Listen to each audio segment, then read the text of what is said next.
space, the final frontier. Hi, guys. Ba, ba, ba, ba, ba, ba, ba, ba. So we have a guest today, my brother Jeremy. Say hi, Jeremy. Hey guys, what's up? Not much. going? What is up? We're playing Jet Force Gemini. I hate your game. Hate it. Stop it. Hate it. It's gonna be fun. I used to play this game and make Jeremy watch it quietly when we were little boys.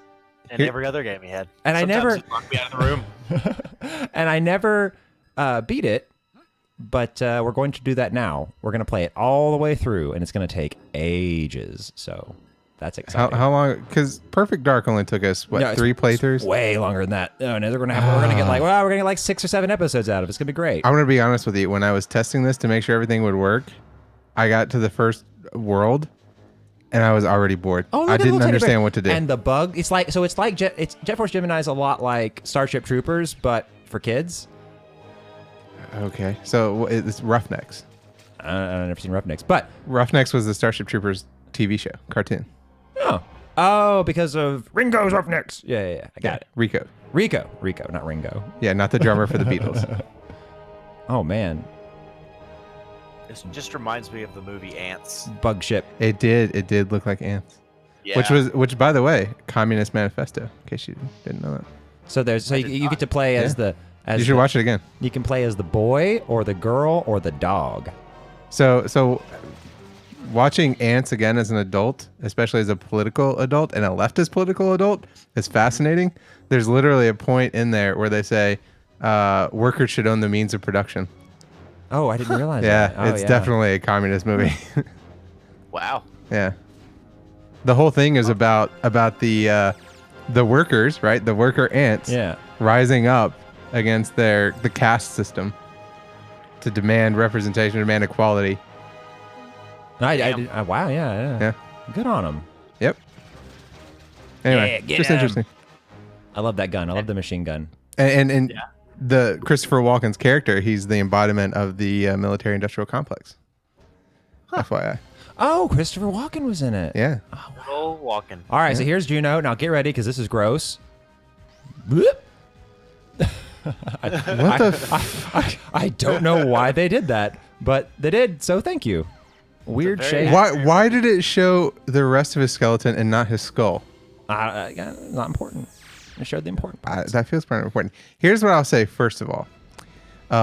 When we played Perfect Dark had been remastered for the Xbox 360. I still think this looks better than This Perfect game Dark. decidedly has not. But it looks better than Perfect Dark. Really? Yeah. Those 4 pixels look better? 4 pixels. I really do. I really do think it looks better. I feel like Decide in the comments. we spread Vaseline all over the screen. Okay. I mean, I'm just So saying. this game feels everything. I don't remember a single thing about this, but everything feels familiar. That's how I felt when I played. All right. So let's figure out the controls. Whoa. Yeah, I told you, Okay, you so didn't do multiplayer. The stick is up. Oh, yeah, but why would we do multiplayer? Well, think I wanted to multiplayer- play. You're gonna play later. Not if you don't do multiplayer. No. The single player game, like it's Yeah. also multiplayer. When we get, it will make sense in time. The multiplayer is where you just fight each other. No, Like, it's just okay. there's no direct Yeah. co-op. Okay, so I got jumped down, I got moved now. I know there's strafe. Hate your game. Hate it. Okay, if I do this, and I can I have nothing to do. I can strafe like the. Oh God. Okay. There's a different control scheme, by the way. Up I and saw down. in the. Well, I think you had to do it before you started the game. All right, left, right. How do I strafe? Okay. Ah. It's left and right on the This right is stick. awful. Wait, hold on. How do I move the camera? You can't. Welcome to Nintendo I'm 64 drowning. games. Wait, at all? I can't Yeah. move the camera. I can't even. There's no Z target or anything. Nintendo 64 games. Oh my God, that's awful. Forgot that. Wait, there Yeah. has to be some kind of camera control. Nintendo 64 No. games. Oh no. I do. There is one. I know what it is. All right. I don't care. So save. We have to save the. We don't know where our family is. We're on this planet, and we have to save the teddy bear people. So why is there a gremlin here? And see, there is a Z target. See. Why is there a gremlin? So he is a wise man of the teddy bears. A gremlin is the wise man of the teddy bears. Yes. He knows not to eat chocolate. Okay, so I've got shoot. What the fuck is going on? I got this. I got strafe, shoot, and Okay, back it. Okay, I got this. I got this. I can do this. Yeah. Okay, well, while you Whoops. figure out this 20-year-old game, Yeah. I'm going to do housekeeping. Do housekeeping. Okay, so if you haven't noticed, we have launched a new channel. It is a politically focused channel, so we'll probably be focusing a little less on politics on this show. We'll bring it up because we're political people. But we have a very political focused podcast. It's also on YouTube as Don't Call Me Political. It's its own dedicated channel. It's on podcasting services, iTunes, Google Play, Pocket Casts. Don't Call Me Political, obviously on there. You can get us at facebook.com/Don't Call Me Political. And there's also a direct RSS feed link if you go to the Facebook page, if you have a different app. And if you want to listen to it, let us know if you would like it on a different service that's other than the G Word podcast, because I don't fucking know how to get it there.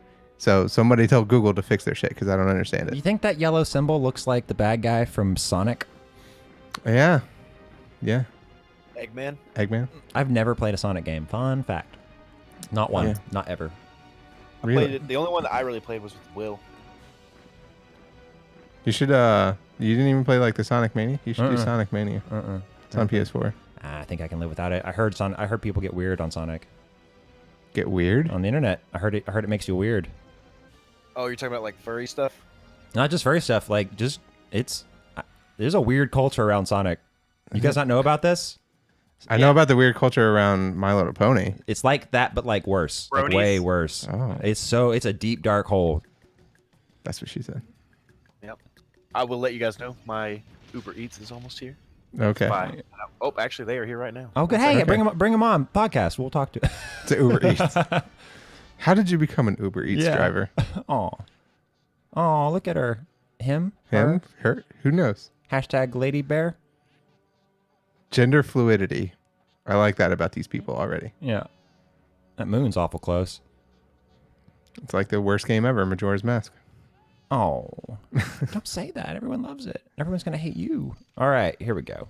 You know who doesn't love it? So that was supposed to emotionally connect you to the plight of the teddy bears. I felt pretty bad for her. I've Good. forgotten about it, but I felt bad for her at the time. Okay. Or him. Go up. Who knows? Man, this they. is they. This is agonizing. All right, this will increase my maximum health, I think. Yeah. Maybe. Gemini capacity. No, it increased your Gemini. Okay. Increase your Gemini capacity. Is Gemini the twins in the Zodiac? I don't know what you just said. The Zodiac. Yeah.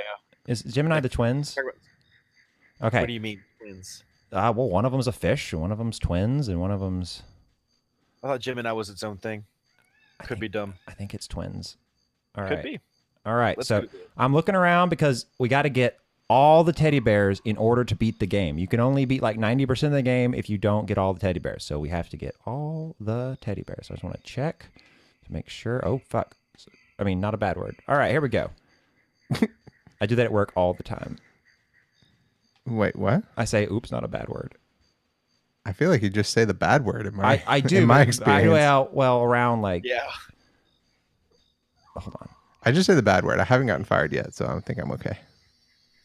Whee! By the way, Jason, Gemini is just a horoscope. It's not like two of them. Oh, you were talking about horoscope zodiac which, symbols. which one's the twins? I think Gemini is twins. What is the symbol for Gemini, Jeremy? Like Tauros is a bull. Yeah. I honestly thought like zodiac was like a thing within this game, and you're asking about lore of the game. I was really confused. Oh man, this is. Jeremy, We lost him. we lost him. Says it's connecting again. I don't know if we lost it on his end or mine. All right, so we're back. We had a little technical difficulty. And I fixed the control scheme. Oh, did you? I did. It's much better To now. be not Nintendo 64 controls? Well, I don't have an Nintendo 64 controller. That's the problem. But Yeah, we're playing on Xbox. did you make it this far when you tried it out? Nope, I couldn't get through that fucking door because I didn't know what to do. No, it took me when I first played it. I gave up like the first like when I got the game because I couldn't get out of the. Sounds like a great game. Oh, I missed it. What happened? I don't remember. Oh, nothing. I just walked through some doors. I had to do target practice too. Uh, Bugman. Do you think that Ant is a communist? What are we gonna call these blue guys? look He's at him. blue though, not We red. got to think about what to call the blue ones because there's different kinds of bugs, and I want to call them different things. These are the military-industrial complex soldier ants. I appreciate that, but they need a title. How about the Proud Boys?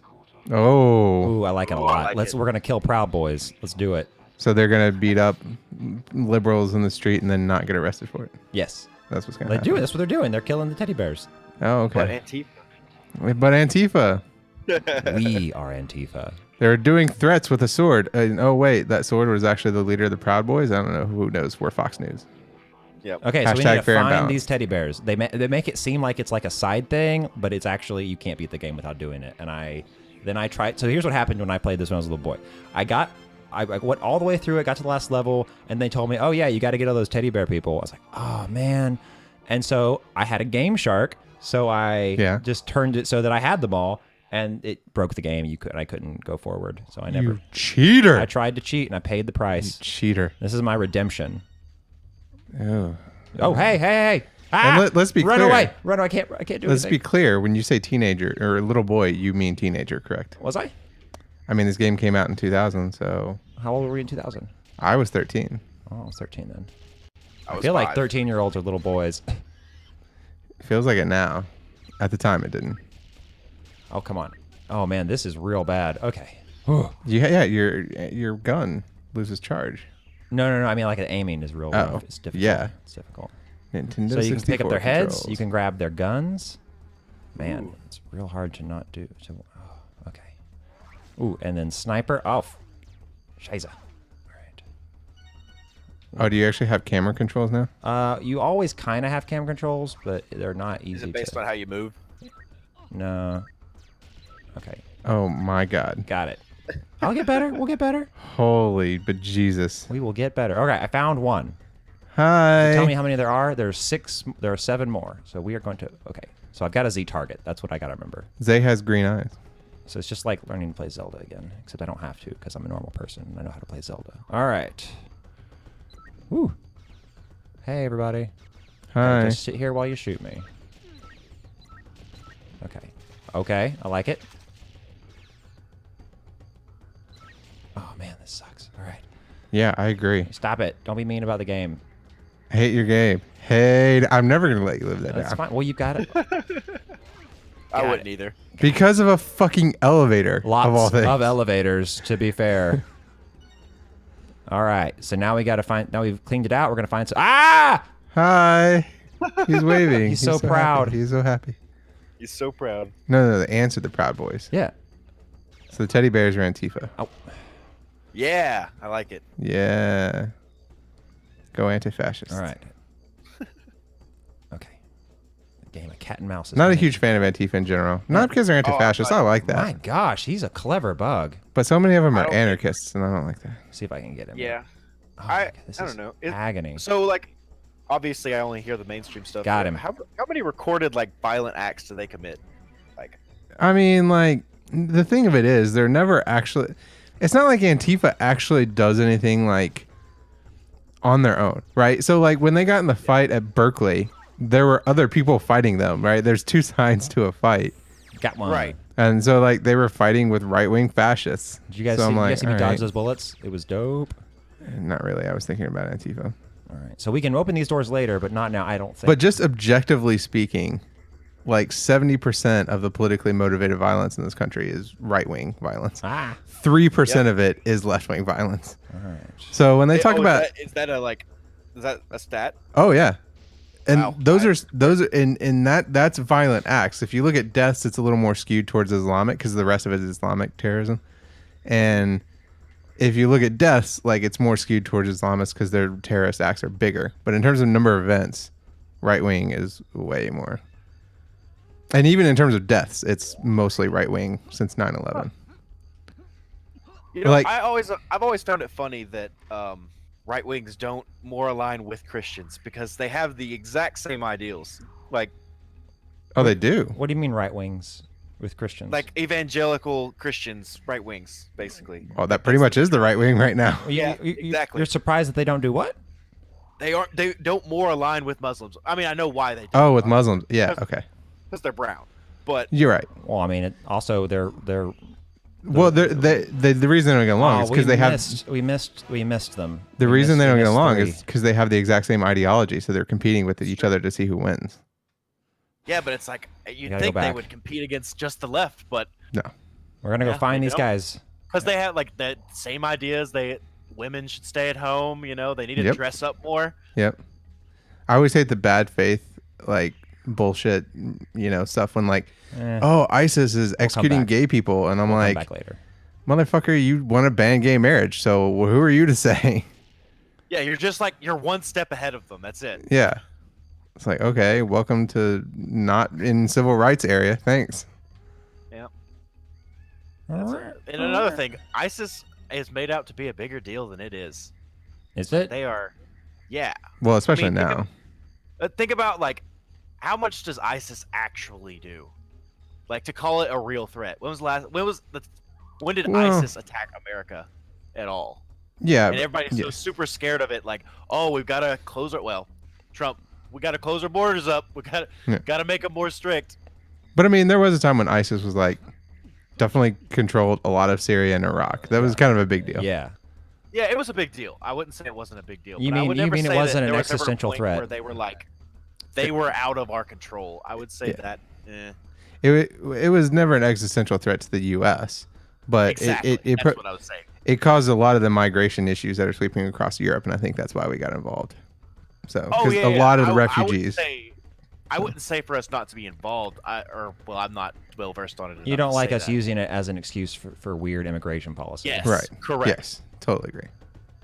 Or any policies at all. I don't think that ISIS is any threat at all. Well, but Jeremy, you whatsoever. got to kill their families. You have to find their families and then murder them in cold blood. That is all what America is about. And then apparently. steal their oil. Just look at the prison. yeah, half of their oil. Yeah. Just look at the prison system. Shout We out use the prison Cody system Johnston. as revenge. Yeah. What do you guys Hashtag think about repeal the 13th. According to Kanye. Okay.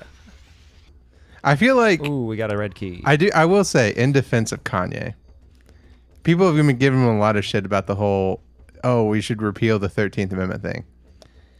And the thing about it is, if you understand what he's saying, he actually has a decent point.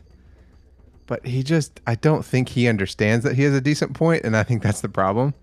Like, I don't think he realizes that he's making a point. I think he's just saying things. But like, for sure. the whole point, there's a documentary on Netflix called 13th. And it's about this very issue, which was... Maybe he watched it, and that's... Yeah, it could be.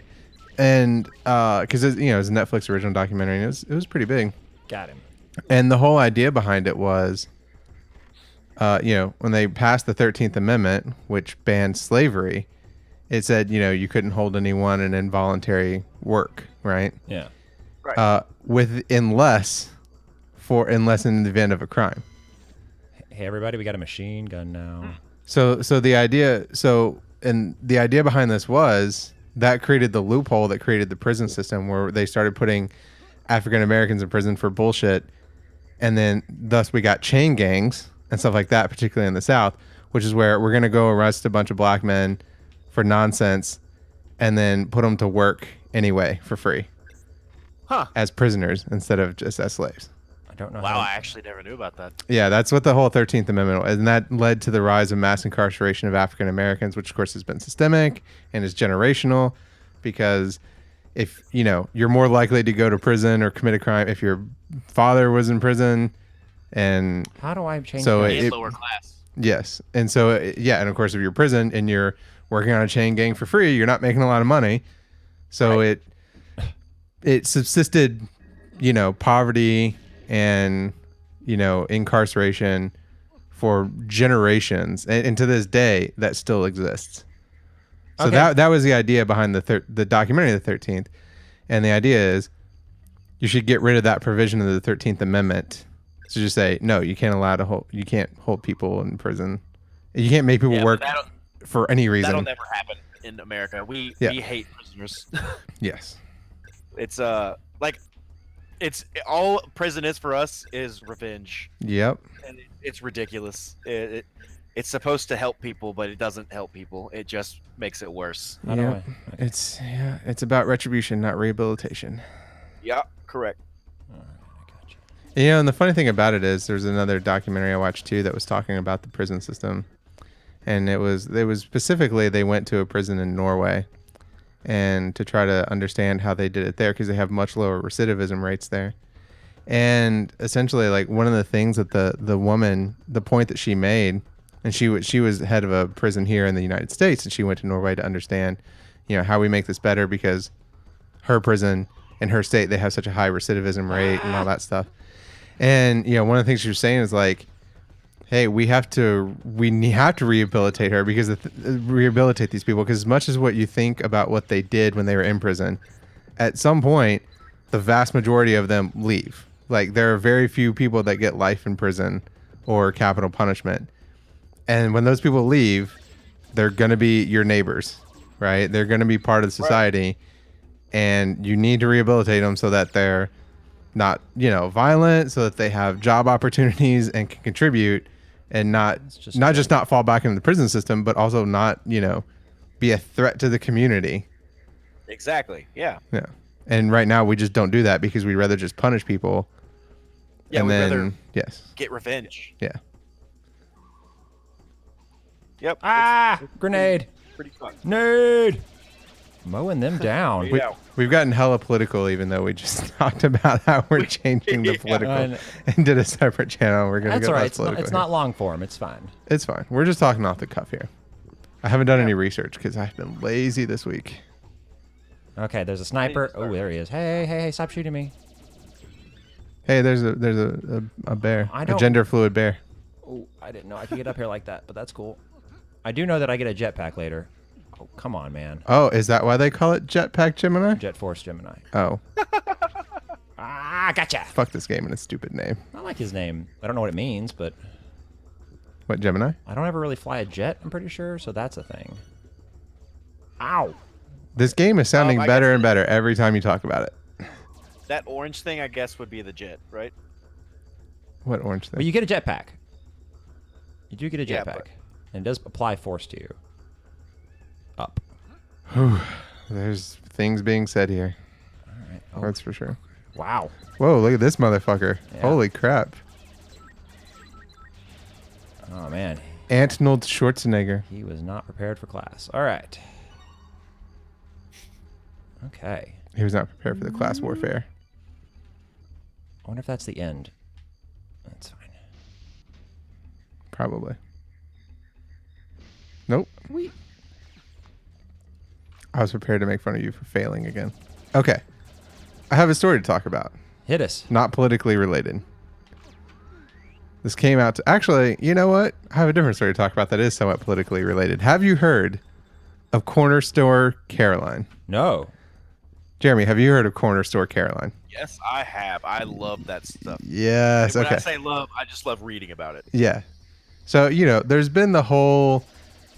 what's the word for it? There's been a lot of stories lately about white people calling black people or calling the police on black people for doing just normal everyday things. Yeah. Right? Like, there was a black woman who was literally, she was a representative of a district. She was out campaigning door to door, and some white woman called the cops on her. Oh, my gosh. And there was a guy who was like, you know, I think one of the big ones was there was the The guy babysitting the white children. the guy babysitting the white children because he was a leader of a youth group in the area. Yeah. And but there was, I think one of the first ones that actually had a name was the guy who was tried to kick the black woman and her kids out of the swimming pool, and they're at their apartment complex because he didn't believe they were residents there or something like that.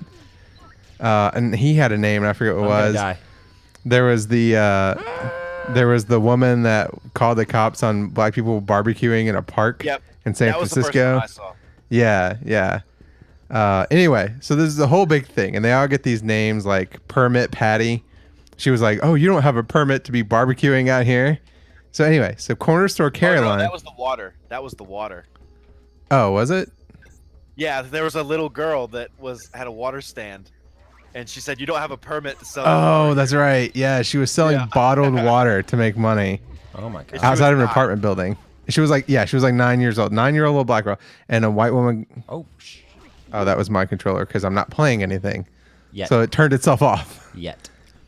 Anyway, yeah, it was a little 9-year-old black girl. She was selling water bottles, and some white woman called the cops on her. She's like, she doesn't have a permit to be selling this. Well, I died. And they called her permit I patty. died. Yeah, I forget what the park lady was. I forget what her name is. Anyway. Yeah, I didn't remember what her name was. Right. Corner Store Caroline is the latest one. And what happened here was there was this white woman at a bodega-ish kind of area in New York. And she was standing at the counter, and this black boy, he was like maybe 10 or 12 or something like that, like walked by her, and she said that he grabbed her ass. And so she turns around and is like, he grabbed my ass. And the mom was like, no, he didn't, because he was there with his mom and his little sister. Yeah. And his mom was like, no, he didn't. And he was like, no, I didn't. I don't know what you're talking about. And she was like, he sexually assaulted me. And then she called the cops on this little boy. Oh. And she was like yelling at 911, like, he sexually assaulted me and all this stuff. And like the kids were crying and everything like that. And as it turns out, in this case, they actually had video surveillance in the store, obviously. And what you saw in the video surveillance was she was standing up against the counter, and the boy was walking past her to leave. Yeah. And as he did, other people were walking in, so he kind of turned, and he had a backpack on, and his backpack brushed her as he was leaving. Jeez. And she accused him of groping her and called 911. Well, Now, I that's will him say told. that was a definite overreaction. Yeah. But I wonder, like, that seems different than the other ones. You know what I mean? What do you mean? Like, the other ones, it's like, oh, this black person is walking around my apartment. Oh, yeah. This one was like, I thought I had my ass grabbed, so I made a bigger deal about it. Like, I wonder. It feels different to me. I don't know why. It still feels like one of those This things. feels like lazy game design. They put all of them right Put here. all of them in one place. No, to me, it still felt like that idea of like, oh, it's still just part of that whole thing where like you assume the worst of these people without even thinking about it. I don't think she did it. I don't think most of these people do it intentionally. I don't think these are people that are wearing white sheets and going and burning crosses, right? And you always hear about that quote like, oh, one of my best friends is black. You always hear them like, I genuinely believe a lot of these people do have a black friend, but like they just are not aware of their biases. And maybe even if they have a black friend, it maybe even makes them less aware of it. And so I think, this is one of those situations where it was like, oh, yeah, I felt something. And then subconsciously it's like, oh, that kid groped me. Because you know how black kids are. You know how black guys are. Like, that's probably what was going through her mind, right? Yeah. And that's a big Southern thing, too. Yeah. Bunches of people in my town were like that. Yeah. They don't even realize it because it's so systemic and like it's everywhere. Yes. In our small town, it's just no one realizes how racist they actually are. Well, I found the easiest way to connect people on that issue is to just ask them, hey, how often do you think about the fact that you're white? Like, how often? And they say, like, never. I was like, yeah, that's privilege. That's the point. Yeah. All right, first level. Woo! I remember one of the first things that shocked me a lot about, like, it wasn't even about black people in Tennessee. I walked in and to a vape store, actually, to get some vape juice, and they had it in it was just a normal normal and the lady was trying to open it, and what she says to me is, man, those Chinese kids really tie this tight, don't they? Oh, Jesus. Yeah, I was like, gosh. What? Oh. Yeah, and that was like, and other people in the store just laughed, and I was like, what? Wow. That was a talking point. Yeah. And you just made a joke about child labor and a stereotype about Chinese people all in one. Yeah. Efficient. And like, just like the Chinese kids. Oh, no, I did it now. No, don't do that. I know. I did. I feel bad about that. I shouldn't say it. See, at least I feel bad about it. That's the thing. So as far as stereotypes, is it wrong to? I have had multiple Asian people or Chinese specifically, come tell me that Chinese people are better at math than Americans. How does that make you feel? I mean, statistically it's true, but statistically lots of people are better at math than Americans. We're like 28th in the world. Yeah. So I I don't know. It's like a racial thing. Okay, fair enough. But I think honestly, I always think about the Asian. And by the way, I could make that joke and I can have this discussion because I'm 1/4 Asian. So, haha. Also, an important thing to note is Chinese is not a race, like in the Yeah. sense that we're talking. It's Right. not a. You're thinking of Exactly. Asian. Yeah. Yes. I wonder if they Yeah. feel that way. China's not a race. Well, Yeah. I mean, there's a lot of bad blood in that part of the world. Yeah. Especially with Japan. Pretty much everybody hates Japan. Well, and in Japan's general. real weird about blood, so there's that. Yes, Japan hates everybody. yeah, So- they're very racist. Yes. Not Spoken- all Japanese people are racist. Speaking as someone who is 1/4 Japanese, there's a lot of racism in Japan. There's also a culture of just saying things too, and it's a whole thing that I don't want to get into right now. No, yeah. But anyway, the thing that's always important to keep in mind when you talk about in the United States, because you hear, by the way, all these white supremacists talk about this, like, man, we are getting really political again. Ladies here. But okay, what is happening? They're gonna. Oh. Look at this dick. Screw you. Oh. Yeah, he just dirtied the floor more. Yeah, he did it on purpose. What an asshole. Well, now she dirtied the floor a lot. So, like, really, who's the worst guy here? You know, I was looking to say the ant. she ruined the floor Hey, more. notice Yeah, how but she's not gonna make the teddy bear clean it. Did you notice she didn't rescue that teddy bear? She just left him. She left did. Zim. She doesn't know to rescue the teddy bear, Jason. She didn't talk to the wise elder. That's She hasn't true. learned yet. Holy shit, look at this guy. What in the world? Oh, there's two of them. You want to know? I've talked to a couple alt-right people, and you want to know something really interesting about them with their IQ claims, things like that, like Mhm. wanting a white ethno state. You could, if you make this point to them, very rarely do they have a great response. Is okay, so why don't we? So what you want is to just ship out all the dumb people, white, Asian, anybody, if you're not above this IQ rate. Yeah. And somehow they will always weasel out Yeah. of that. Well, that's always the problem. Because it's just that they hate brown people. Right. That's all it is. Well, that's always the It's- problem with their arguments. You'll even get people like Charles Murray. He's one of those people that makes this claim, right? About, there's a difference in IQ between African Americans and white people. And by the way, factually, he's not wrong. I mean, there is an average difference, and there is an average difference. This guy who wrote the bell curve, right? Yeah, the guy that wrote the bell curve. Yeah. What his analysis totally ignores is the historical biases of the test, Oh, I'm glad the they didn't effects die. of systemic racism, poor education rates due to underfunded schools among African Americans, blah blah blah blah. The fact and totally never brings up the fact that African Americans have brought their scores up higher over time than white Americans have in the last 50 years. So the gap has actually decreased. And actually, the gap is almost non-existent between black women and white women. The gap is mostly between men, and which again goes back to the whole incarceration rate and all that stuff, and the history of incarcerating African American men and blah blah blah.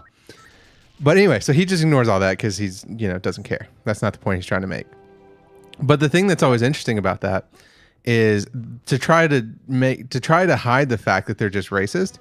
They always do that thing where they're like, we just have to. It's just a scientific fact that there are differences between people. And by the way, Asians are smarter than white people. So I'm not racist because I'm not a white supremacist because Asians are smarter than white people. Yeah. That's the thing they always pull. And the thing that's always interesting about that is, especially in the United States, you have a natural selection bias, right?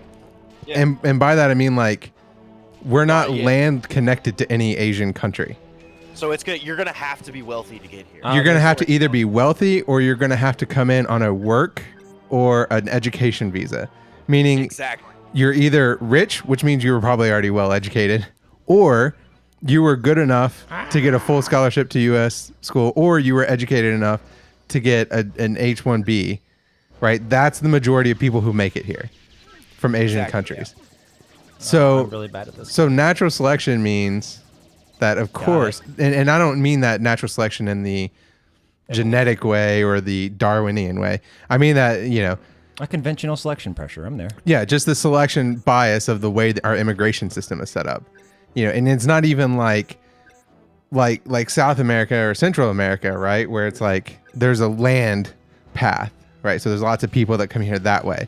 It's literally the barrier to entry, if you're an Asian person, to getting into the United States is high. It means you're already going to be in the top socioeconomic status of those countries most of the time, right? Yeah. And so that's just absolutely going to skew education and test results for that group. Which is, and it's really funny about that because like Republicans like to make a big thing about Muslims in the country, but it's like the only Muslims really who get here Oh, hey, I found a thing. very in like they're exactly the natural selection bias. That's usually what occurs with them. The majority, yeah. Yeah. And it's one of those things that like you could immediately just look at that and go and say like because if you said it was a racial thing, then you'd be like, okay, so do you really think that, for example, North Korea on average would score better on educational assessments than Americans, white Americans? Right. No, clearly not, because their education system is awful and their nutrition system is awful, Yeah. So it's it really just goes to nature versus nurture. Like, yes. Which one affects you more, and how much does each affect you? And by the way, well, go ahead. And if that was what the conversation was, it never is, of course, because the only people that are making the nature claims are people who just hate brown people. Yeah. More normally, not always, I guess, but normally. Yeah, well, except for your boy. Well, not your boy, Jason's boy. Who? Lindsey Graham? Sam Harris. Oh, Sam Harris. He likes wait, to make you this. don't like Sam Harris? He No. hates Sam Harris. I don't hate him. I don't like Sam Harris either. Yes. I feel like I come to a lot of the same conclusions as him, but I feel like He always. I don't know. Jordan Peterson is the same way. We plan to do an episode about both of them. Well, each of them separately Watch at the some point. debate between them. Oh God, it was awful. My thing is like It was so pretentious. Sam Harris is not a philosopher. No, no. I'm not either, so I don't claim to be, but like, there are some things that he says that I feel like I have they're very easily answered questions that most philosophers agree with, and he just. Well, and Jordan Peterson has the thing too, where I actually really like listening to Jordan Peterson sometimes, as exhausting as it can be, because he rambles a lot. But I like listening to him because he actually has this thing where he's really good at identifying problems. And he even identifies like causes of problems, because Jordan Peterson is clearly very educated, and he even more than Sam Harris, he knows his philosophy and his history and stuff like that. And obviously he has a psychology background and all that. But, but the problem with Jordan Peterson is like, then right at the end, he decides to take a side, and it is deeply on the conservative side. Yeah. And it's like, man, you had me right up to the end where you were like, because like for example, he'll talk about how like, oh, there's a difference in people psychologically, where leftist leaning people generally prefer to flatten hierarchies and destroy hierarchies and create a more egalitarian system, and their politics reflect that. And conservative people psychologically tend to favor hierarchies and structure, and that works for them. And you have to find, and he even talked at one point how the goal to a society is you have to find the balance between that, so that you don't tip too far one way or the other. Because if you go too far one way, then all the conservative people psychologically, they can't handle this flattening of structures. They don't know how to handle a lack of hierarchies. But if you go the other too far the other way, then you stifle innovation, you stifle free movement, and you stifle all the people who don't like hierarchies. They feel oppressed and can objectively be oppressed. I'm like, oh wow, that's a really logical thing. And then he just turns around and is like, oh, but like hierarchies are really good, and it's actually the way to structure society. Yeah. And I'm like, what the fuck? What happened? Wait, are hierarchies bad in general? Well, his whole point is that if you're a leftist psychologically, you don't favor hierarchies. That's the point of being a liberal. Yeah. Well, to me, that seems like he's saying that he understands Yes. both sides. And then he's like, I don't agree with that side. He has a bias. Yes. He has a personal bias against it. But doesn't see it. Yeah, that's true. That's the thing. Like, it would be one thing of like, oh, and I tend to be a conservative and I'm aware of that, and therefore, but I don't think we have to find a balance. He's always like, but no, we should definitely go with the conservative way, because he'll say like, I'm a conservative and I have a bias, but then he's just like, so we should do things my way. And it's like, whoa, you totally just missed the whole point of what you just said. And I'm so confused by that. Our sister's supposed to be in one of these. I'm pretty sure, because we saw footage of her. I don't see her. Bear. If you ever watch Sam Harris, try to find him explain what well-being is one time. All right. Try to explain he never what? explains what well-being is. Oh man, the conversation you sent me this link, Jason. The debate between Jordan Peterson and Sam Harris, and the debate they had on good versus evil. Oh my God, it was the most pretentious discussion I've ever heard in my life. It was so pedantic. I was like, "Why? We're just okay." I get it. I understand what you're saying, but what is the point of this? I just feel like you're talking to hear yourselves talk. All right, we got to look for a Well, a I feel like that's what philosophy is really about, though. Yeah, but at the end of the day, philosophy is supposed to have a way to understand the world. I don't feel like they really do that. I feel like they just talk to hear themselves talk. And yeah, I feel like sometimes when you get really deep to like the root axioms of your philosophy, like it does get like that though. I feel like it gets to the point where it's, if you really look at that point on a larger scale, it seems very pointless, you know? Well, yeah, that's kind of a nihilistic philosophy. So nihilists would agree with that. I don't know that I would, but fair. Well, I just mean like, no, yeah, I see what you mean. Jeremy's just saying that meaning is always contrived, which is fair. Yeah. Whoop. All right, there's a door. What? Oh, the door closed. Oh, no. Oh, they can blow them up. All right, I dig it. I don't know what's in here. Anyway, I was going to say something about Sam Harris. That's totally lost it. Oh, because he entertained the whole race as a genetic predictor of IQ and all that stuff. And to his credit, when he did that, he did continually ask Charles Murray, okay, so what's the point? Even if I believed that it was, who cares? Right? And so I agree with that. But then it was like, but then you entertain it and you kind of see the point. And I'm not a big fan of that. But anyway, actually where I started off with talking about Charles Murray was the whole thing. Even he will admit that the variation within a group is larger than the variation between groups. Yeah. Right? Yeah. So the mean difference between African Americans and white Americans is less than one standard deviation, right? And same thing for whites and Asians, and same thing for, Ashkenazi Jews are actually at the highest level. So I got that one. In the United States. So, but there's way more variation among white people than there are between, like I said, white Americans and African Americans. So yeah, if your whole thing was based on IQ, then you would be like you were saying, right? Oh, let's just get rid of all the low IQ people. And by the way, most of them are going to be whites because the majority of the country is white. And they never seem to want to do that. Yeah, it's just really funny because most of the people who will agree with alt-right, not like, I think a big problem with the alt-right is like Richard Spencer, for example, is very well spoken. Yeah. And like, he knows his points. And people don't know how to refute that kind of point.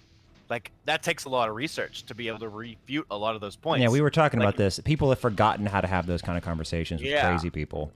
Well, we take it for granted that everyone's not racist and everyone's like. See, I don't even know. I just think most people never had to have those discussions before. That's what I mean. But with the internet, more people are trying to have those discussions that they never really had before. Right, we had them in the '60s, and then we thought we won, and so people didn't have them anymore. But in the '60s, it was debates among a very few select percentage of people, and they debated with each other. The 98% of people that were not in that echelon, that didn't think that way, didn't have the time to do the research and all that, so didn't have the inclination to do the research, they couldn't get on Facebook and argue with you. Yeah. Or they couldn't put up a YouTube video spouting ridiculously unresearched nonsense. You see what I'm saying? So it was literally all you saw in those discussions were the people that made it on TV, which were selected because they were the people who had done their homework. You see what I'm saying? Yeah. So I don't necessarily know that it's that people can't have those discussions. I think there's still people in the top echelon that are having the discussions. But what you find, particularly among the right, is they don't ever actually want to debate those people. They just want to debate people who are not in that echelon of having done the homework and all that stuff, because they're speaking to their own bubble. It's easy, and they're speaking to their own bubble. No, 1,000%. But they're not. Who's the leading like conservative intellectual in America right now? Okay. Want to say Ann Coulter? Oh fuck no. Okay. If I'm giving it a serious, and I'm saying the serious definition of intellectual, then I'd go with Jordan Peterson, because again, I don't agree with him, but I legitimately think he is a smart person, intelligent person. I just think he has a weird. I just think he has weird ideas about hierarchies, and it bothers me. But he's at least an intelligent, educated person. And by the way, I say the same thing about Sam Harris, right? I come to a lot of the same conclusions as Sam Harris. I just have a problem with some of his like ways of thinking. Yeah, it's the same. Whereas like he does these every once in a while, he does these things where like, oh man, that bothers me. Yeah, like just the way it's like how he's trying to explain how he got to a conclusion. I'm like, I did not come to it that way, and I don't think it's normal. Don't do it. Oh man, I got 0 continues, guys. We got to make it out of here. I got to save my sister and bolt. It's also I as a liberal and as a leftist that doesn't like hierarchies, I tend to not like cults, and man, the Sam Harris Defense Force is strong, and it is, dude. It puts me off. And honestly, and I've talked about this before. I don't know if I've talked about it on the show, but as a liberal, I supported Bernie Sanders in the primaries in 2016, but the Bernie bros bothered me too. And now I didn't like the whole thing about the Bernie bros and the way it was men being misogynist. I didn't like that, but like there were definitely people that got super cultish over Bernie Sanders, and that really freaked me out. And I'm immediately off put by that. That's just populism, though. Yeah, but that's the thing. Anytime that kind of thing grows up around anyone, whether it's Sam Harris or Bernie Sanders or Donald Trump, it's immediately off-putting to me in so many reasons. So you have to also, in order for me to overcome that, I have to align with you on a lot of issues, like I do with Bernie Sanders. So, and I even have my issues with Bernie Sanders, and I don't think he'll win the nomination in 2020, and I don't even think I would vote for him in 2020. But that's a whole different story. Yeah. All right, maybe I hope I've gotten one of my sisters. Wait, you have more than one sister? No. I got to open a cell door to get her, and these little boxes are in all the different rooms, and I haven't. What's the timer? Die. There's a mine. Oh. A mine. Comp. Ah. Ooh. It's like Trump Hotel up in here. All right, come on. It's my sister. Another big thing like alt-right people like to bring up is like heritability. Ah, we got her. Those jokes. Heritability. So it's like the likelihood for you to inherit a gene or something. Oh. And they'll always say that like for intelligence that it has to do with. There's a lot of studies on it. I haven't done enough research on it to be very well versed in it. I've just watched a couple podcasts of people debating it usually. Yeah. And it seems like, from my understanding, the best way they described like heritability, like in the real sense, and actually, I think Charles Murray, a lot of people get their alt-right people get their talking points about heritability from his bell curve. Yes. And which is definitely flawed. Yeah, for sure. But like I think even in Sam Harris's podcast, he even made a point that like people were not like they were using heritability wrong, like alt-right people. Yeah. He makes a point about that, I believe, in that podcast. No, most of the evidence indicates that there is some genetic heritable component to intelligence. Yeah, but the problem is like, so for example, if I have two plants and they're twins, Yeah. exact same genetic makeup. Yeah. I put one in the Sahara Desert and one in America. Right. Which one's gonna grow better? Yeah, Like, exactly. it's one's gonna be 2 feet tall, one's gonna die. Right. Yeah, I mean, it's very obvious that nurture does have a very big effect on what will happen. yes. Because genes express themselves through environment. Right. Well, and cause, so they've typically done this with like twin studies, and they say like, oh, when you adopt them out, for example, that like a twin that goes to a house with other like say a family adopts a twin and they had their own kids, right? What they'll find is that the IQ of the twin is like it's measurably different than the IQ of the other kids that were the actual offspring of those parents. You see what I'm saying? Right. Or it's closer to their twin. But there's still it's not enough to know how much of an impact it is overall compared to nature. And a big part of that is still sample size too. So it's not even something they can say statistically significant because we just have such small sample sizes.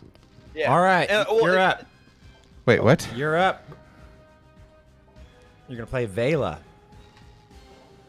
Wait, so this isn't really 2-player. No. It is. Eventually, we get the option for 2-player, like simultaneously, but not yet. I don't really want to play this, I'm going to be honest. Okay. I'm talking. Okay, talk.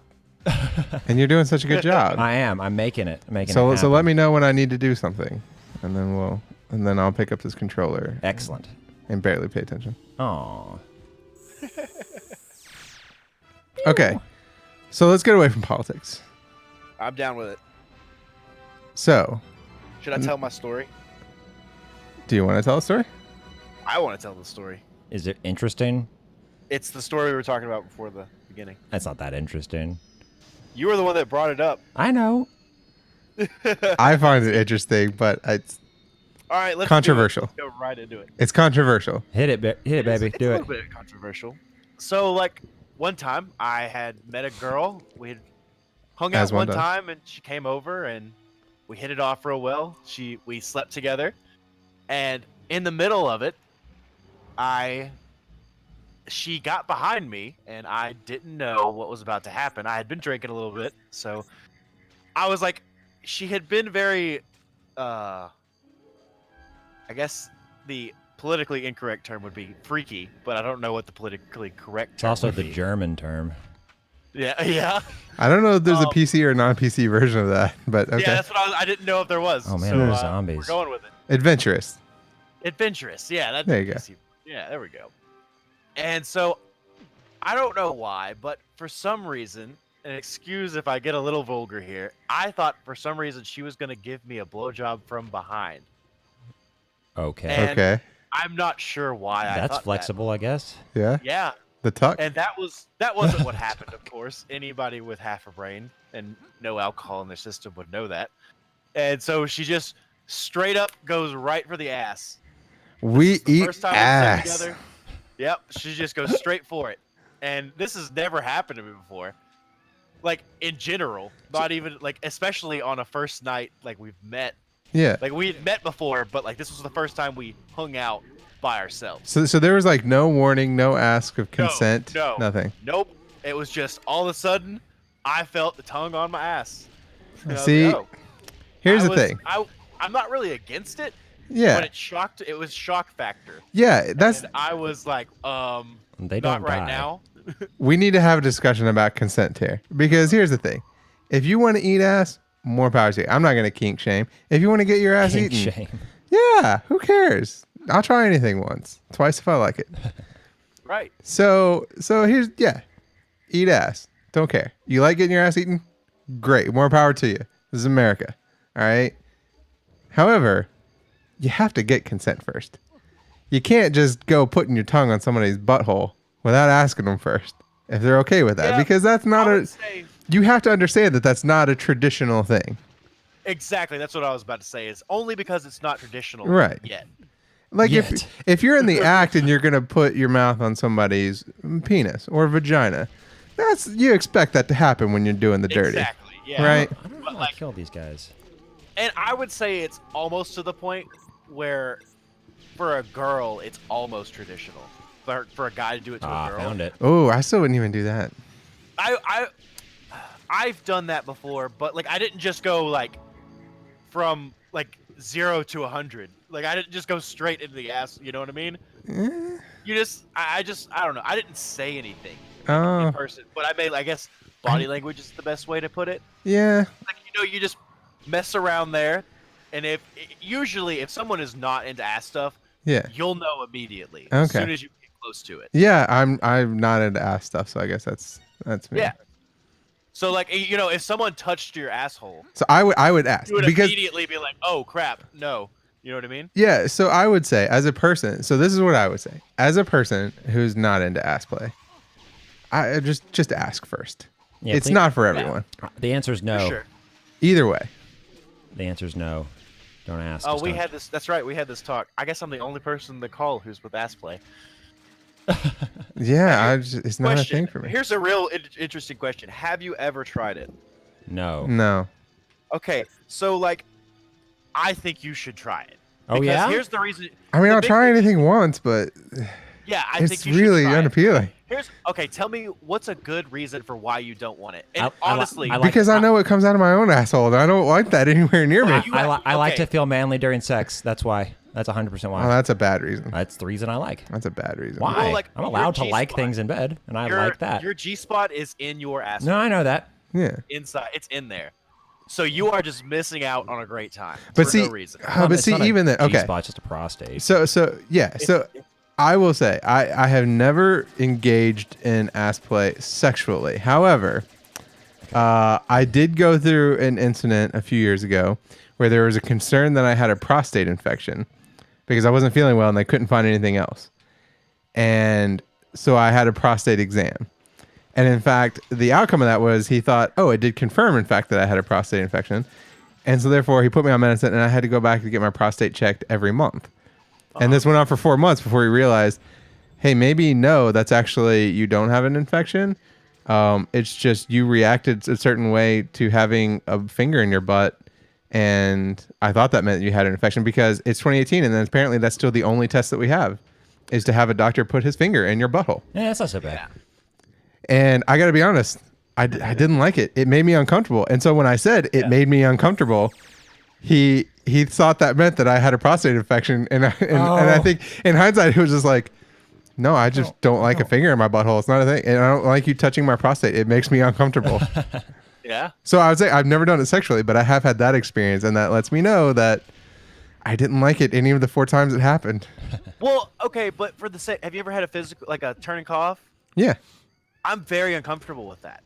I am extremely uncomfortable with that. Okay. But if a girl ever said, "Hey, can I touch your balls?" like a girl I'm sleeping with, and Yeah. turning cough, I'd be into it. Like, Valid whatever. point. I know, totally agree that it could have been influenced by the fact that it was a 70-year-old man Yeah. doing it, Oh, it's down here. Okay, I couldn't find the door. and he was a very nice Christian man. I totally understand. I didn't. Maybe I'm Yeah, comfortable. and I really do think that it's just a social standard is where it comes from. also the social smell. homophobia. Also the like, smell. the I smell. imagine. Yeah. Well, and that's the thing, right? I'm a big boy. I mean, swamp ass is a thing, and so I don't want to subject anyone else to that. Oh, see, and that's another reason your consent thing actually matters. I will never eat a girl's ass out unless we take a shower before. Yeah, see, that's the thing, right? You have to Because make sure that not the only- hygiene is taken care of. Exactly. And not only for me, but because that could make that girl feel uncomfortable. Yeah. I don't know how clean it is down there. Yeah. You know what I mean? Yes. Like, and that was the biggest uncomfortability of me is I had not showered before this girl did this to me. Oh. And I was like, Ooh. oh God, what is she What getting a into? trooper. And so I Man. felt yeah. And She so I is- felt very self-conscious about it. She is Immediately. really into the ass if she goes in there raw. man. Oh, she is. Yeah, her ex was. Oh man, they were. Whew, her ex had a butt plug. Oh man. Oh wow. Well, you know. Yeah, she had a butt plug. It was like it was one of the furry tail ones. Oh wow. Yeah. so she was- they were that's why I was- furries into ass play. Yep. Oh wow. Okay, I'll be honest. That was very, very enlightening because think about it. you can now wrap your hand around that tail, and you have something to grab onto in the position known as doggy style. Wow. Yeah.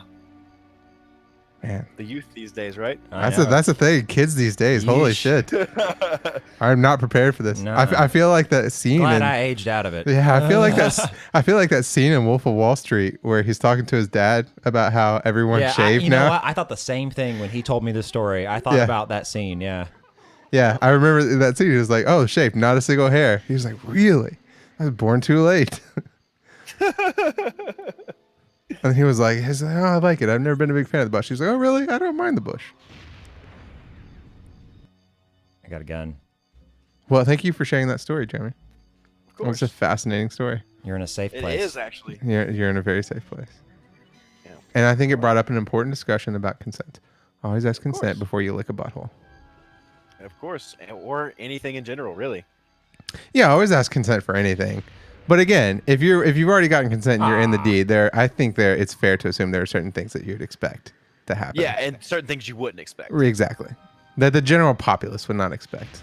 Exactly. And again, if it's a person you know very well, then okay, you could probably get away with that a little better. Yes. Well, and But if once it's you've a been person- dating for a while, yeah. Yeah, if it's a person you've met one other time, Yes. and both of you were extremely intoxicated the first time, Yes. then yeah, probably shouldn't do that. You don't know boundaries first, right? Like people that are into S&M, they talk about this and they have safe words for a reason, right? Yeah. You got to know your boundaries, right? So I'm all about boundaries and consent. That's the key takeaway here, Yep. I'm with it. Need one. especially where hygiene is involved. Yeah. Okay. Well, now I have the final discussion for the week. I like it. And this is actually not related to politics or ass play, so it might be a bit of a downer. So maybe we should have talked about this first. Yeah. I apologize. This is in regards to Rockstar. So Red Dead Redemption 2 is coming out soon, very soon. Later this month. I think it's like 2 weeks now, or 10 days even. Right? Yeah, October 27th. Yeah, 10 days. So the co-founder of Rockstar Games, Dan Houser, was doing an interview. And this actually kind of, by the way, relates to what we talked about last week. Remember we talked about Telltale? Yeah. And how they were, actually this was week before last, and how they were, their crunch was a big thing. And there was people working up to like 2 a.m. the day before they were all fired, right? Yeah. And they didn't get any severance. Yeah, and they didn't get any severance. So the co-founder of Rockstar Games, Dan Houser, was talking about it. He was giving an interview. And he said in this post, or he said in this interview, he said, quote, "We were working 100-hour weeks several times in 2018. The finished game includes 300,000 animations, 500,000 lines of dialogue, and many more lines of code. Even for each Red Dead Redemption 2 trailer and TV commercial, we probably made 70 versions, but the editors may make several hundred. Sam and I will both make lots of suggestions, as will other members of the team." So this was a big thing that stuck out, which was he said they were working 100-hour weeks several times in 2018. That's a lot of hours. Now, if you do the math, at 7 days a week, so not even a day off, 7 days a week, that's 14 hours per day. Yeesh. That's more than 14 hours per day. Yeah. Just over 14 Yeah, hours. That's insane. And so immediately, there was a lot of backlash to that. There were a lot of people saying like, hey, because there's been a lot of discussion lately about crunch being a big issue in games industry. And basically, people met that like, hey, working 100-hour weeks is not healthy, right? And there's lots of evidence that it's not healthy. And lots of people in the gaming industry are talking about it. This is not something that should be praised. It's not something you should brag about. This is something that isn't something that really should be happening at all. And so he attempted to backtrack on this and clarify. And I got to be honest, his backtrack wasn't even that good either. Oh, man. So in his backtrack, he said, quote, "There seems to be some confusion arising from my interview with Harold Goldberg. The point I was trying to make in the article was related to how the narrative and dialogue in the game was crafted, which was mostly what we talked about, not about the different processes of the wider team. After working on the game for 7 years, the senior writing team, which consists of 4 people, and then he names them, had, as we always do, 3 weeks of intense work when we wrapped everything up. 3 weeks, not years. We have all worked together for at least 12 years now and feel we need this to get everything finished. After so many years of getting things organized and ready on this project, we needed this to check and finalize everything. More importantly, we obviously don't expect everyone else to work this way. Across the whole company, we have some senior people who work very hard purely because they're passionate about a project or their particular work, and we believe that passion shows in the games we release. But that additional effort is a choice, and we don't ask or expect anyone to work anything like this.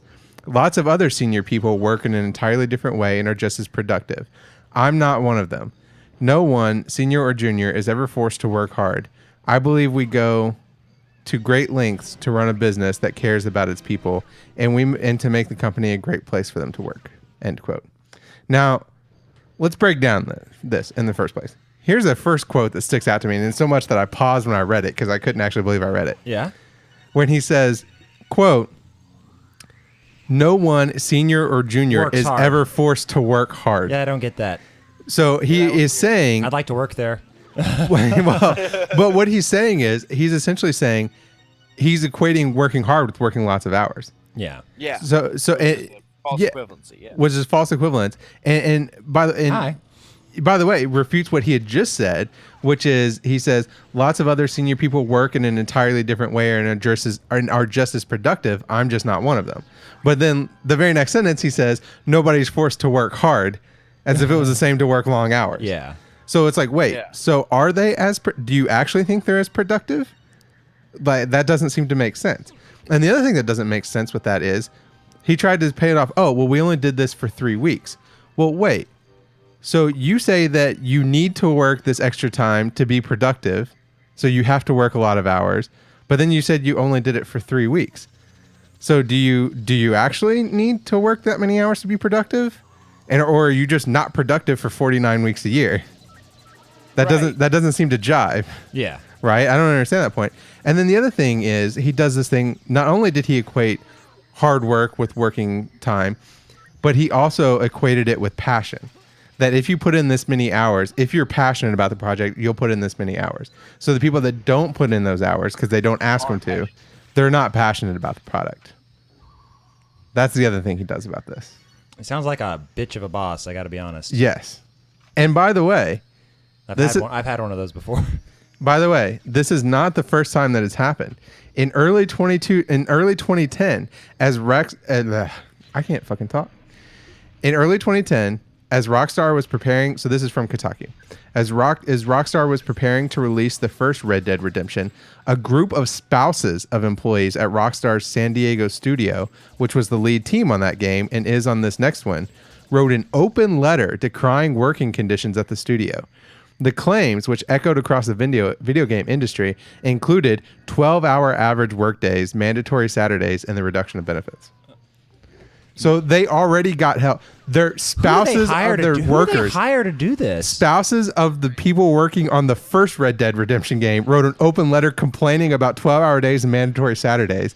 And they're coming out again on Red Dead Redemption 2 saying they're working 100-hour weeks. Oh, look at the little grades. It's like you didn't learn anything. And you're trying to play it off like it's actually not this big a deal. Like, oh, it only happened 3 weeks with a few people. But it was consistent. Yeah, except for it's not at all consistent with what is happening. I worked for a company that it was basically force everyone to work like 60-hour weeks. Yeah, for 40-hour pay. Requirement. I don't want to say who. Yeah, let's not say who. I don't work for them now. You know, it's funny. I talked about how my dad. Well, I haven't talked about that. I was talking about this to somebody else when this came up. My dad regularly, when I was growing up, he worked 70 hours a week. And because he was in sales, and in sales you get paid on commission. So the more hours you work, the more you can sell. Right? Yeah. And so, but that generally meant that his office hours when he was at work, it was 6 days a week, 12 hours a day, 8 to 8. And that's what time they were open. And then it was like 4 hours on Sunday, but he got 1 day off a week. And so it depended on what day it was. And So he was working 65 to 75 hours a week every week for most of my life growing up. Mm-hmm. Like, it's rough. It really takes a toll on the person, right? But it also takes a toll on the whole family. I mean, it's just not healthy to work that many hours. And that was just 70. That was not 100. Yeah. I could not imagine working 100 hours in a week. No, I have worked 100 hours a week before. I couldn't do it forever. I don't even know that I could do it for 3 weeks. Funny fact for you guys: it's illegal for the military to make you work 100 hours in a week. Well, I saw somebody on Twitter. He was talking about, well, like when he was at war, he was stationed in Afghanistan, and he was like, we didn't work 100 hours in a week. You couldn't be on duty for 100 hours in a week. You can't. You have to have at least 8 hours of sleep every night. Yeah. Mandatory. Yeah. Along with time to eat and other thing, like yeah. Right. So like that was the point where it was like, this is just ridiculous, right? Mm-hmm. And it's such a big problem in the game, and honestly, it's a big problem everywhere. So now we're gonna get political again because I just can't help it. I'm so political. YouTube.com. You're don't call me patriot. political. No, but I was bringing up this point. Like, this is a very uniquely American problem. Now, to be fair, average annual working hours for the average American has decreased over time, just as it has everywhere in the world. Okay. However, it has decreased in the United States less. It's Floyd. His name is Floyd. Yeah. Sorry, carry on. It has decreased in the United States less than it has anywhere else in the world. So if you go back to the 1970s, Americans on average worked fewer hours per year than most European and Asian countries. Okay. Yeah. As of 2012, the average American now works more hours per year than every other country, including Japan. Yep. Including Japan. I mean, there are other countries ahead of us, but it's like China. South Korea is pretty high. So that's the only one that's kind of in our economic range. That makes me bitter. EU, It makes me feel the bitter. EU, Yeah. the EU has a mandatory 1 month of time off. Yep. For every, Oh, I've worked over there, and they're for real about their vacations, hours. yeah. And their hours in Yeah. general. Like, I've Yes. worked 40 hours. I can't do anymore. Not allowed. Yeah. yeah. Well, you'll run into that here too if you're on contract, but most of us are exempt. That's the issue. But and then also that same study, this I think it was a study by Pew, found that on average, they also broke out the percentage of Americans that report that they have worked on weekends and nights, and the United States was by far number one. It was like 30 to 35% of Americans regularly work weekends and nights. Yep. And like so here, okay, what would you consider a long lunch? I mean, ours is an hour. Yeah. So that, to me, that seems pretty long because most places it could be 15 minutes to 30 minutes for your lunch. Oh, yeah, Depending on the non-exempt employees where we work, they get 30 minutes. Yeah, and it's in whenever, for example, for the military, it's always an hour. Yeah. But overseas, it's usually up to 2 hours. Everybody that's a civilian there, Yeah. they will almost always have a 2-hour lunch, guaranteed. Well, and this also goes to the United States is the only major country that has no federally legally required paid vacation or paid family and sick leave. Yeah. Not even paid maternity leave. We only guarantee 10 days of unpaid maternity leave. Yep. So if you give birth, you get 2 weeks unpaid. That's it. That's all the law guarantees. Luckily, the military is pretty good about that kind of stuff. I'll give it to them. They even give like fathers and mothers both get days off. Yeah, that's the thing that's so ridiculous about it. You look at the federal government and they're like, no, we're not going to mandate this, but then for our own employees, we're going to give it because it's the right thing to do. But we don't think it's the right thing to do enough to force companies to do it. Yeah, every federal holiday, we're off. Yeah. And they give us family dates, everything. Yeah.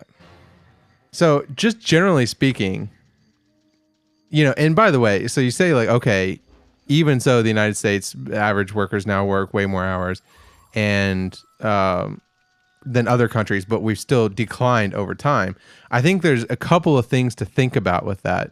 I think one is there's a lot more people working part-time now. And so that's obviously going to go into it. And it's not because they want to. A lot of it is because they literally can't get full-time jobs. And there's a lot of those places, like especially like Amazon and, Amazon and like construction, stuff like that. They have seasonal work. So you'll work really hard when you're working for certain times. Then you also have like teachers. Kids go to school for fewer, the school year is shorter in the United States than most countries. So teachers obviously go into that too, where they don't work during the summers, and that's going to affect that number, even though they work a lot of hours during school year. But then there's the other thing to keep in mind with that too, which is when you go back to the 1970s, the percentage of households that were both had two caretakers, two working parents, was way lower than it is now. So even if an average single person is working slightly fewer hours than they were, and it was like 50 fewer hours per year, so it was like 1 week less, right? Yeah. Per year compared to the 70s. Now you have two people, both parents, working that many hours in a week. That makes it much more difficult to make the family go. Now, do we, in general, make more money than other countries? Yeah, the U.S. has the highest GDP per capita in the world, but that's on average. Yeah. So the U.S. has also the largest, one of the highest inequality levels in the developed world. That. So, all right. But that I would say that probably has a big thing to do with racial. We probably have one of the most racially diverse countries in the world too, wouldn't we? yes. Well, yeah, and that affects everything in politics and not wanting to give those, minorities handouts, right? Yeah. That affects everything in politics. They'll just spend it on drugs. Yeah. Even though that's we have Floyd now. Not true. Yeah. Yeah. Like the Florida drug testing for welfare people. Yeah. All right. Now it's try. It was like 1% or something like that. Something tiny. And they spent more money on the drug test than to save welfare. Okay, Paul, try it out. This is a good place to stop. Try what out? Get your controller. What? See if you can shoot. No, yours. Oh. Yeah, player 2 should be able to help now. Okay. Hold on. I'm turning the controller on. I can't do anything. Press start. Oh. Oh my Now goodness. shoot. Woo! Yeah. So next episode we can play together. I hate this. Hate your game. Hate it. Hate it. Okay. No, that's a good point to leave off. All right. So, thank you for watching. Thank you, Jeremy, for joining us. Of course. I enjoyed this. We might do this again in the future. I think we will. Oh yeah. I'm down for it. All right. And by the way, in case you're wondering why he sounds different, it's because he's not actually here. He's on Discord. He's chatting in with us because he doesn't live here. Nope. So, but I think it was good. Okay. So, thank you for watching. This has been Jason. And Paul. And Paul. And Jeremy. And you've been watching us play the worst Nintendo 64 game I've ever seen. And that includes Superman 64. Jet Force Gemini. Jet Force Gemini. I'm just kidding. It didn't look that bad. Okay. So, as always, you can see our content on youtube.com. Don't call me pretentious, obviously. Get in contact with us. Don't call me pretentious at gmail.com. Facebook.com/don't call me pretentious. Twitter.com/@DCMPretentious. And be sure to check out our politically focused show, Don't Call Me Political. It's on YouTube. It's on iTunes. It's on Google Play. And it's on Pocket Casts. And if you go to our Facebook page, facebook.com/don't call me political, you can find a direct RSS link to add it to your app of choice. And let us know if you want it somewhere else other than Google Podcasts, because I don't understand how it works. Or let me know if you know how it works and how I can get it on there. All right. Anyway, with that, we will see you next week, hopefully. Bye. Bye. Bye.